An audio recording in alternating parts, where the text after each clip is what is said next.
Hello mga ka-friendship! So karon mga ka-friendship, another day, another vlog. So karon magpabugnaw ta diri sa Bukiran sa Buloon.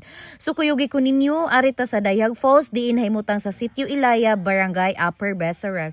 Ana kanindo diri mga ka-friendship kay grabe kabugnaw sa tubig ug dili lang pud ni siya isa ra ka falls. So naa siya level.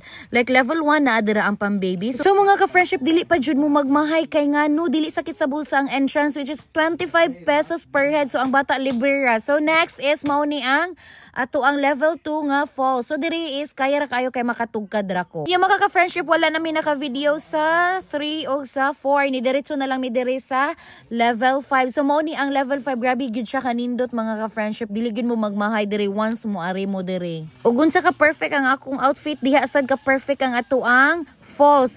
Huy! Grabe katugnaw diri mga madzi. O awa kong anak dili na siya musawong kay gitugnaw na siya dewa pa gana nabasa iyang ulo dira.